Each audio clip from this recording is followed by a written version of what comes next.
Военный объект строится. Что вам еще нужно? Информация где об этом, что военный объект строится? Убирайте всех в полицию, там им объяснят. Все, уходите. Да, вот, все выгоняют. Американец выкупил пакистанскую семью из долгового рабства, длившегося 140 лет. А вы думали, что все планета наша живет в 21 веке, да, друзья?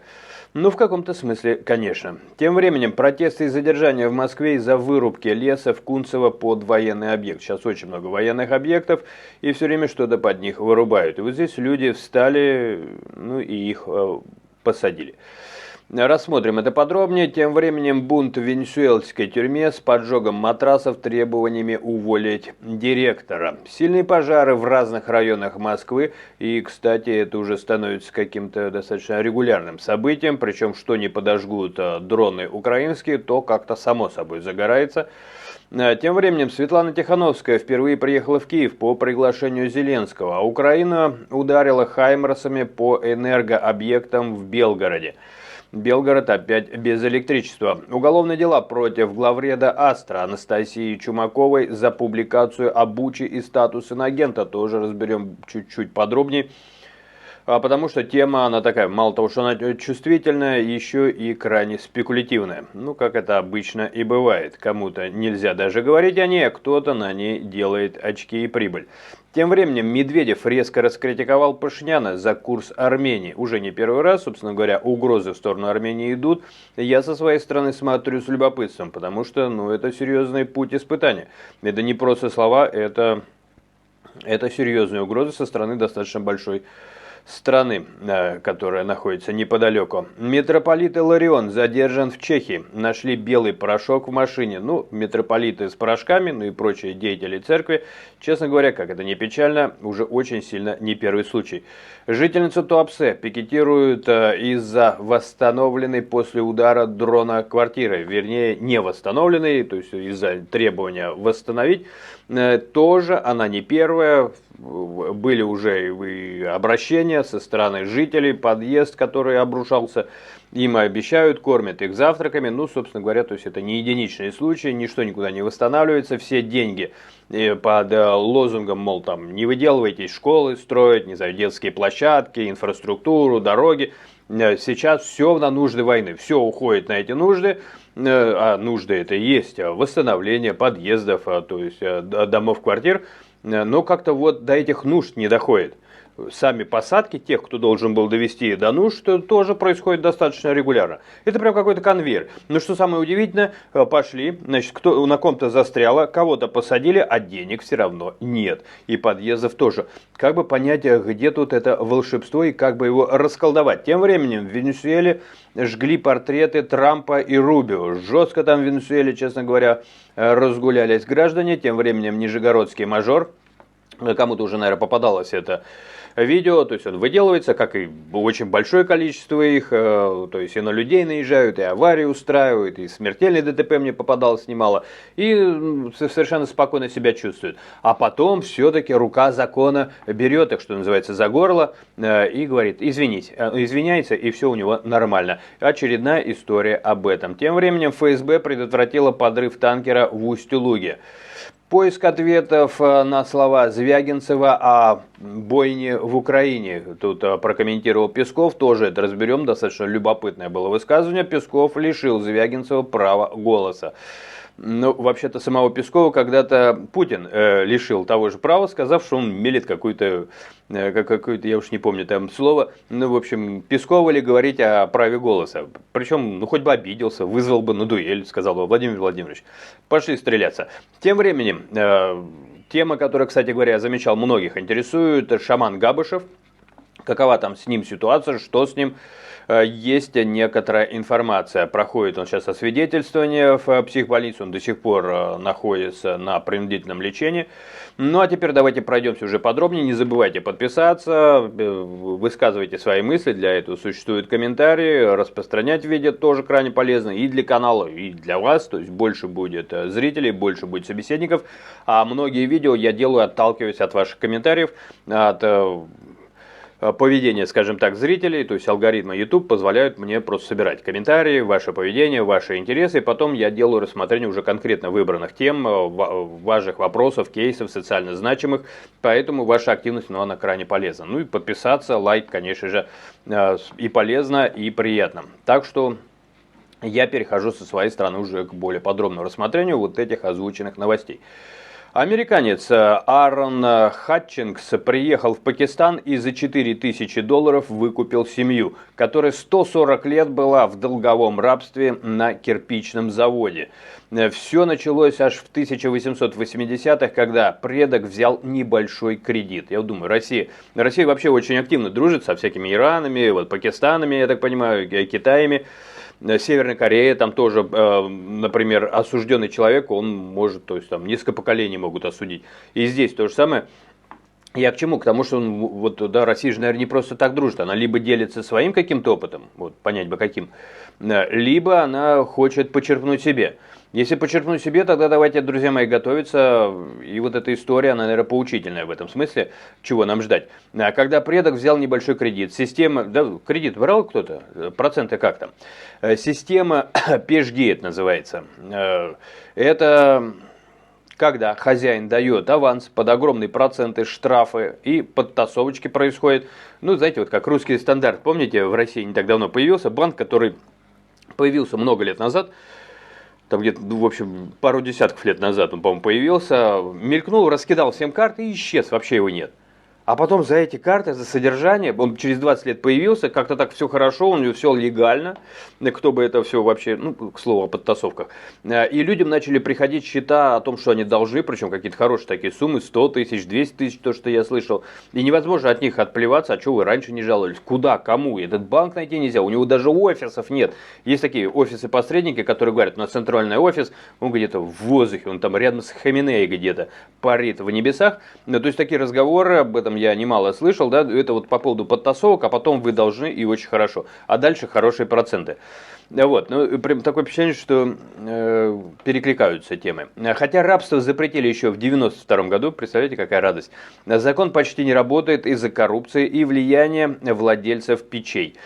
Семьи, владельцы печей, они такие, семьи держат силой через охрану, угрозы в полицию, которая часто заодно с хозяевами. Женщин и девочек могут использовать как оплату. Слушайте, да, вот женитесь на молодых, вот как-то недавно в России порекомендовали высшие представители власти. Видите, как долги, закрепощение через деньги. Случаи обычно вытаскивают именно, и спасают, короче говоря, если шансы есть, то иностранцы. И вот это очередной случай, когда человек просто выкупил семью из вот этих условий. Иран. Хороший партнер и товарищ. Протесты в Кунцево прошли против вырубки леса 24 мая. Больше 100 жителей собрались у стадиона «Медик», чтобы остановить вырубку в парке Москворецкий. Люди уверены, что лес пилят под военный объект Минобороны. Когда приехал префект ЗАО Алексей Александров, он прямо сказал: военный объект строится, что вам еще нужно? Все, вот поговорил он с людьми, какие-то мешаются, там какие-то люди. Тут есть важные люди, там всякие Хаминеи, там и китайцы, а тут какие-то эти болтаются, какие-то русские или кто-нибудь. И приказал всех задержать. Полиция увезла нескольких человек, в том числе девушку, которая снимала на телефон. Задержанные провели ночь в отделе. Работы продолжаются без предъявления документов. Жители говорят, что им так и не показали никаких разрешений. Ну, просто сносят их страну, и с этими какими-то местными жителями еще и разговаривать. Не просто так завозят новых жителей из ближнего зарубежья, из Афганистана, из Индии. Этому немало уделяется внимания и на моем канале, ну и в принципе в новостях. Поэтому какие-то местные жители, вообще там, наверное, начальство удивляется, что они еще есть. Что это, кто это такие? Мне кажется так. Тем временем в венесуэльской тюрьме, ну и в России тоже такое случается, давайте не пройдем мимо, в городе Баринас заключенные вышли на крышу По-моему, в 15 колонии что-то подобное было в России. Вот, подожгли матрасы и требуют, мне, кстати, звонили, там приходилось даже узнавать, потому что есть правило, что заключенных должны разбросать по другим колониям, иначе им будут мстить. Вот в России, например, не раскидали, и потом есть предположение, что мстили. Ну, там я подробно разбирал, там заставляли людей изображать, что они плохие, они устроили бунт, хотя там, ну, в общем, было для этого основание, все на это указывало. Тем не менее, что у нас происходит нынче в Венесуэле, где недавно Мадуро покинул, там, уехал по делам в Америку, будучи задержанным, ну, если уж совсем серьезно, да, арестованным. Итак, они подожгли матрас и требуют уволить директора тюрьмы Эльвиса Макуаре Герреро. Они обвиняют его в жестоких обысках, избиениях, слушайте, как про Россию читаю, пытках и том, что охрана открыла огонь по безоружным. Более 120 человек отправили в штрафные изоляторы, запретили свидания, отбирали вещи. Точно это про Венесуэлу? Что-то меня прям аж... Снаружи родственники сцепились с Нацгвардией. Нет, вот это не про Россию. Родственники обычно такие, помогите. А это в России. Там сцепились, смотрите. Охрана применяла слезоточивый газ, но пока безуспешно. Вот это родственники. Слушайте, а можно поменяться родственниками? Да, пишите, значит, коллективное письмо со стороны заключенных из России. Хотим родственников из Венесуэлы. Извините за горький юморок, друзья мои, не удержался. Просто родственники действительно много что решают. Ну что ты можешь решить, находясь либо в камере, либо на крыше. А тем более на крыше еще могут стрелять еще больше. Родственники — это самая главная связь с миром. Смотрите, до России дошло, и вот мы с вами знакомимся. Удары по Белгороду. Украинские «Хаймерс» атаковали энергетическую инфраструктуру в Белгороде. Несколько ракет перехватили, но удары вызвали отключение света, в том числе на одной из насосных станций. В северной части города проблемы с водоснабжением. Тем временем визит Тихановской прошел в Киеве. Светлана Тихановская впервые приехала в Украину по приглашению Владимира Зеленского. У нее запланированы встречи с руководством страны и участие в международном саммите городов и регионов.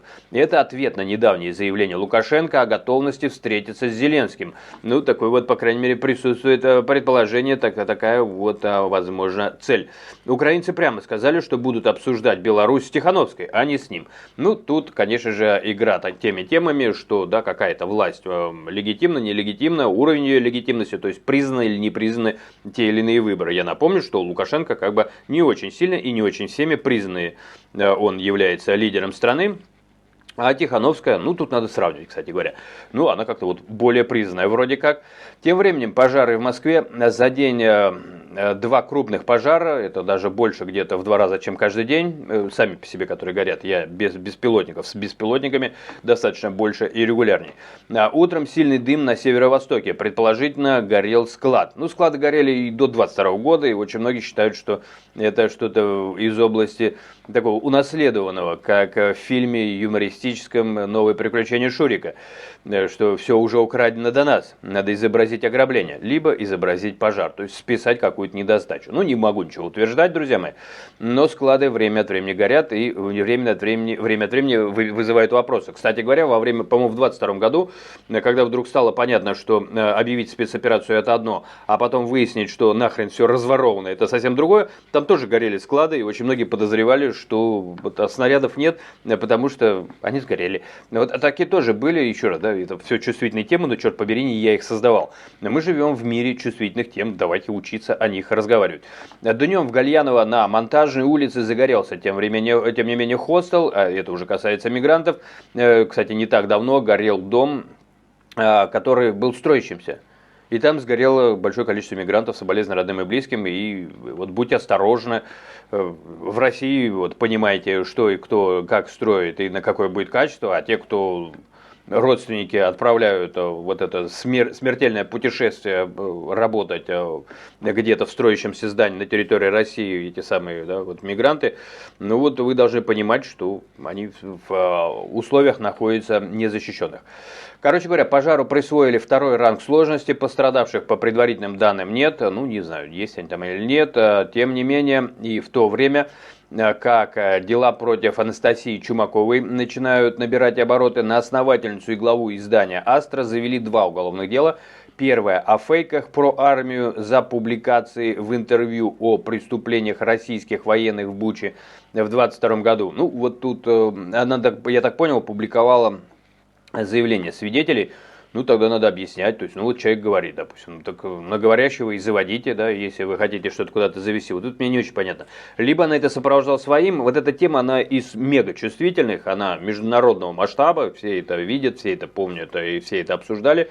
Россия говорит, что вообще в России вообще ничего не говорит, а Россия как-то не имеет в этот момент, она говорит там фейки. Что фейки? Где фейки? Кто фейки? Фамилия это фейки? Фейков, что ли, Иван Иванович?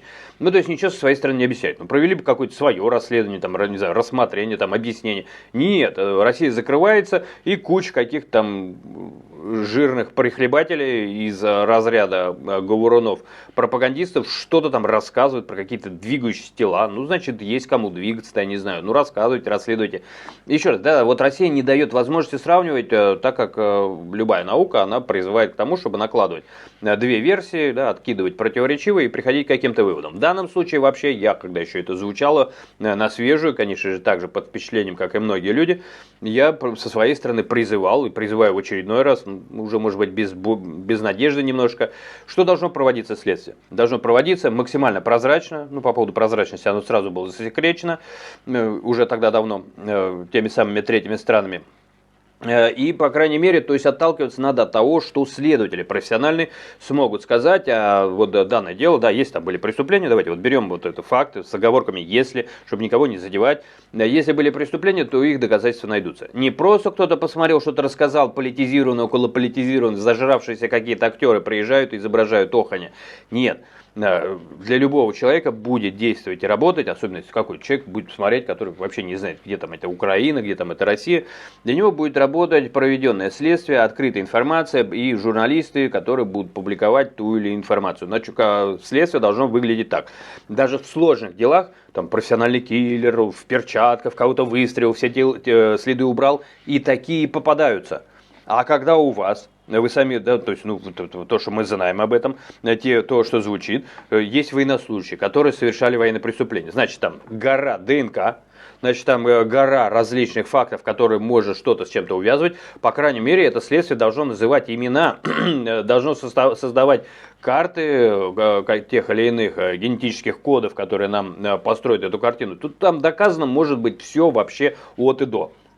Меня почему смущает, что это будет ли доказано или нет, потому что на фоне произошедшего мне попадалось два, по крайней мере, представителя Украины в том или ином масштабе, правду они говорили или нет, они говорили, что Кадыров выкупал кадыровцев, а кадыровцы же вроде как туда зашли тоже со слов свидетелей определенных, которые мне попадались, они продавали, потому что Кадыров, надо отдать ему честь, и они отдавали, вот это Золкин некий из Украины, некий Березовец.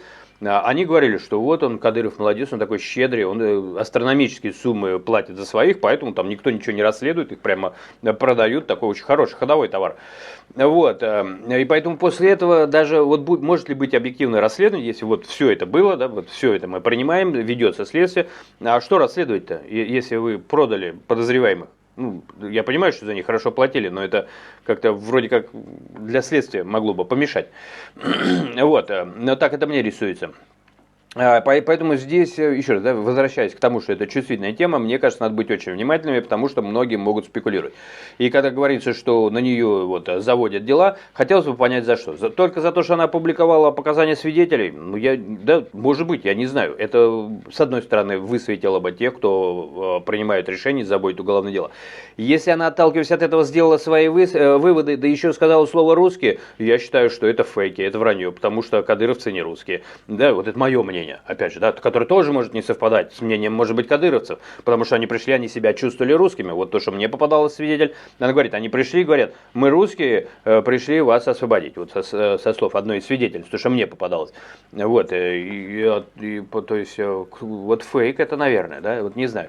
Я к чему? К тому, что не должно быть никакого ни морализаторства, никаких мелочей и деталей, там, кто чью сторону занимает. Для следствия это все должно быть ничтожно. Следствие должно вестись по фактам и рассказать свою последнюю точку. Я как первый день сказал, что, друзья мои, я буду ждать от профессионалов выводов. Так я сейчас говорю, я вообще не могу никаких делать выводов. Вот все, что я сейчас выше говорил, это по сути битва мнений на фоне еще и чувствительной темы, причем чувствительной не для России, наверное, все-таки, да, а для жителей Украины. Не хочется никого травмировать. Подыгрывать и танцевать на этой чувствительности, а вот это часто происходит, да, то есть там, я там такую-то позицию. и еще и занять позицию правильную в чьих-то личных интересах, может быть, если была торговля пленными, то, может быть, в интересах того, кто торговал, да? Вроде ты поддерживаешь, а вроде ты как раз главный, кто вытирает об этом ноги. То есть я к чему? К тому, что о таких вещах надо либо очень осторожно, либо вообще этого не делать, но люди, которые хотят, да, где-то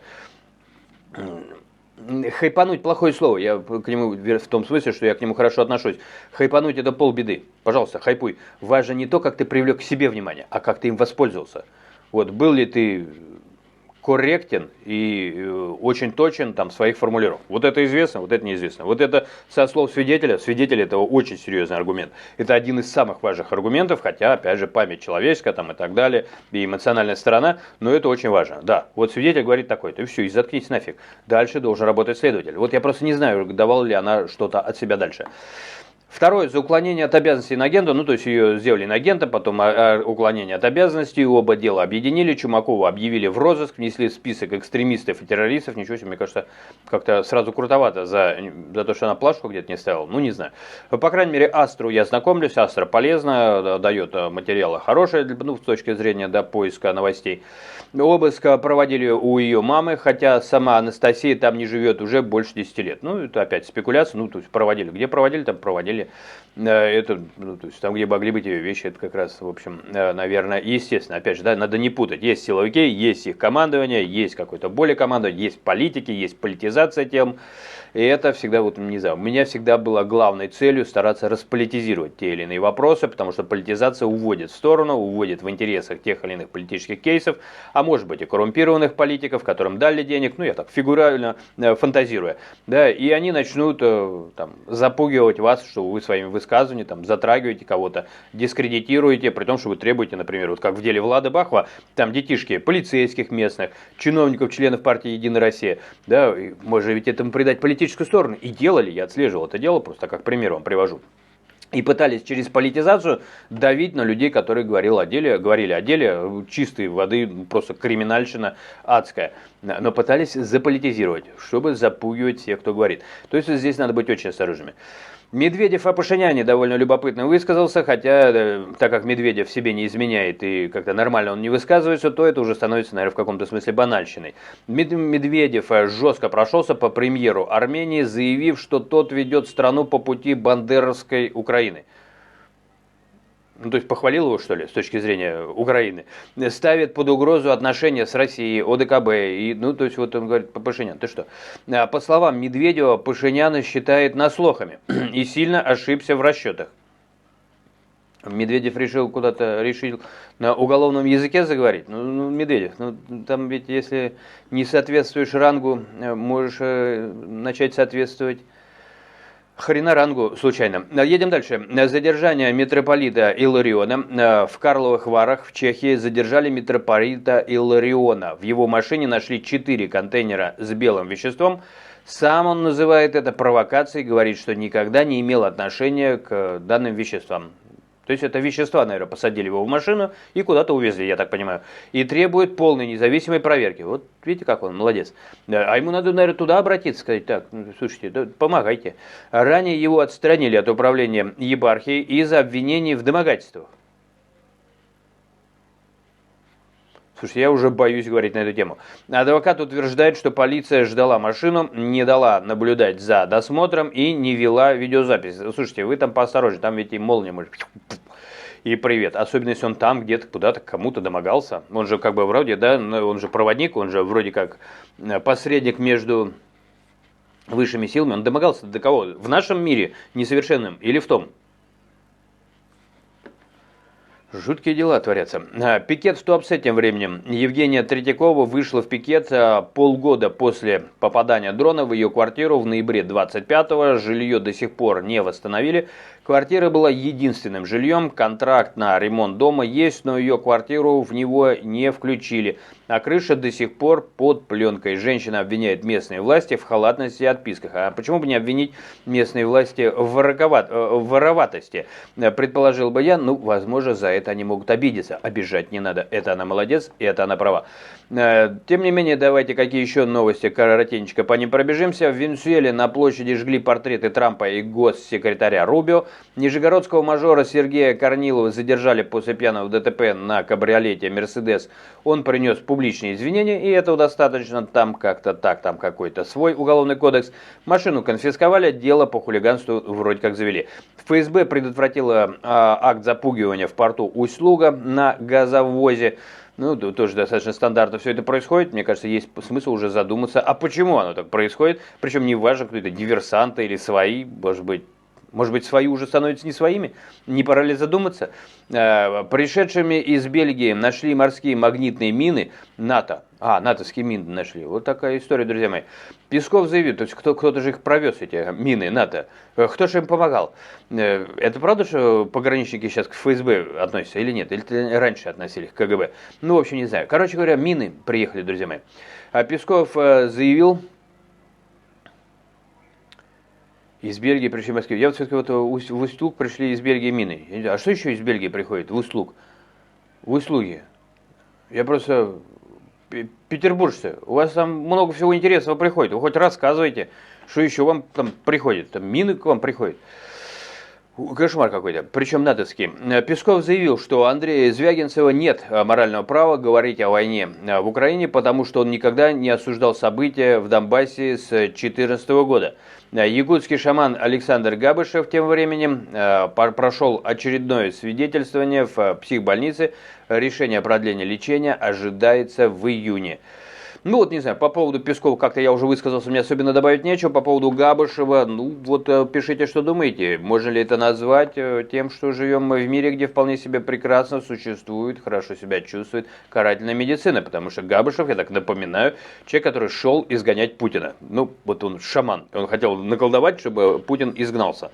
Я просто не знаю, мне то ли надо поверить в шаманизм и тогда понять логику, то ли вообще во что-то, кажется, надо поверить очень сильно. То ли в нижние миры, то ли в высшие. Но с высшими там их соблазняют некоторые, служители культа. С низшими туда вообще страшно соваться. Так что, друзья мои, со своей стороны пишите, дополняйте. Самое главное, берегите себя, процветания вам и вашим близким, мудрости, здоровья. И дай-то Бог, что будет все хорошо, и нижние с высшими померятся. Тогда, может быть, и нам с вами средним будет как-то не так дико, страшновато и не так много будет пожаров. Хотелось бы, по крайней мере, в это верить. Берегите себя, дай Бог, развития и процветания.